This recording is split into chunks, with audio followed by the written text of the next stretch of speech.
পুরী সহ গোটা বিশ্বে চলছে রথযাত্রার প্রস্তুতি। এই রথযাত্রা চলাকালীন পুরীর জগন্নাথ ধাম এক অন্য রূপে সেজে ওঠে। আসুন আজ জেনে নেওয়া যাক পুরীর জগন্নাথ ধামের বহু প্রচলিত কতগুলি পৌরাণিক কাহিনী।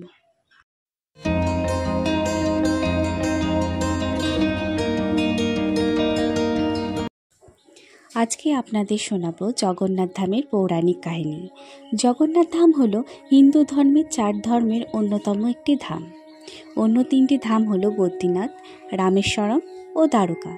হিন্দুদের বিশ্বাস অনুযায়ী শ্রী বিষ্ণু রামেশ্বরমে স্নান করে বদ্রীনাথে ধ্যান করেন, তারপর পুরীর জগন্নাথ ধামে খাবার খেয়ে দ্বারকায় বিশ্রাম করেন। পুরীর জগন্নাথ ধামই ভারতের একমাত্র মন্দির যেখানে মূর্তিগুলিকে কিছু বছর পর বদলে ফিরে নতুন মূর্তি তৈরি করা হয়। আসুন এই সুযোগে জগন্নাথ ধামের পৌরাণিক কাহিনী জেনে নেওয়া যাক।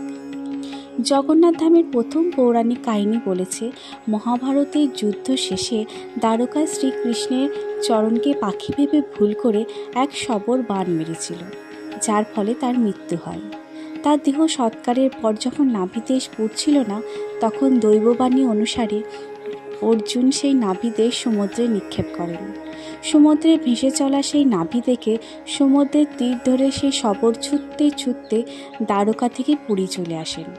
তারপর শ্রীকৃষ্ণ তাকে স্বপ্নে দেখা দিয়ে তার নাভিদের সমুদ্র থেকে তুলে নিতে বলেন। সঙ্গে এও জানান তিনি সেই শবরের বংশধরদের হাতে নীলমাধব রূপে পূজিত হবেন।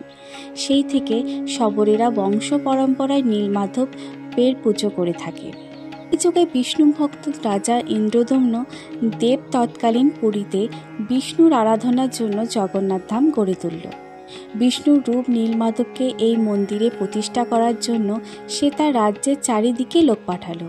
তাদের মধ্যে একজন ব্রাহ্মণ বিদ্যাপতি নীলমাধবকে খুঁজতে গিয়ে জঙ্গলের মধ্যে পথ হারিয়ে ফেলে। এখানে শবররাজ বিষব বসুর কন্যা ললিতা তাকে উদ্ধার করে।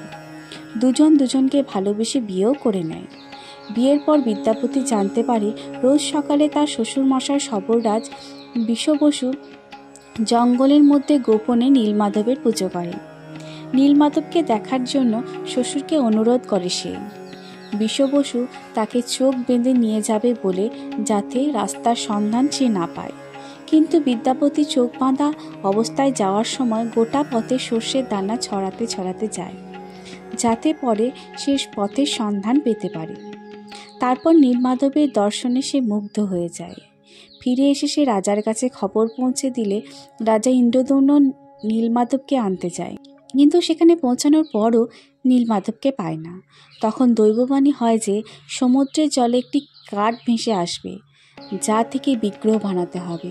সেই অনুযায়ী কাঠ ভেসে এলেও সেই কাঠ কেউ তুলতে পারে না। অবশেষে কাঠের একদিকে শবররাজ বিষব বসু আর অন্যদিকে তার জামাই বিদ্যাপতি ধরে তুলে আনতে সক্ষম হয়।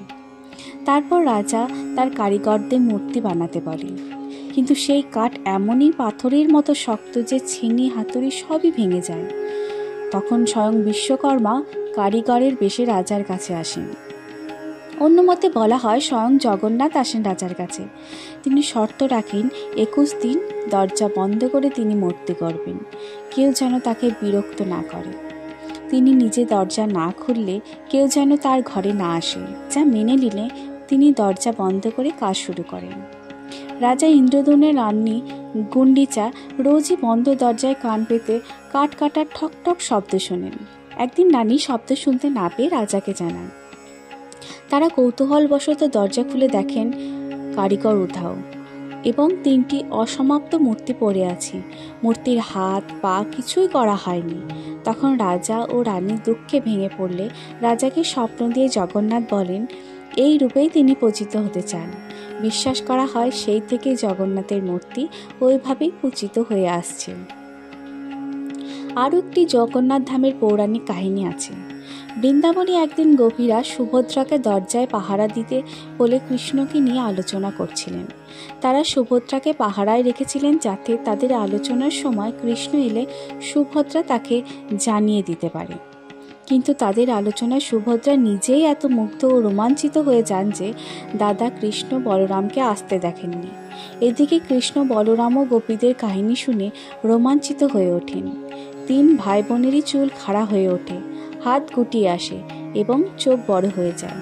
তাই বৈষ্ণবরা এই রূপেই তাদের পুজো করে থাকেন। এই ছিল জগন্নাথ ধাম প্রতিষ্ঠার বহু প্রচলিত কতগুলি পৌরাণিক কাহিনী।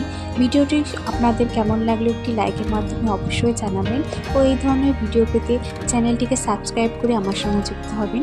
সকলে ভালো থাকবেন। ধন্যবাদ।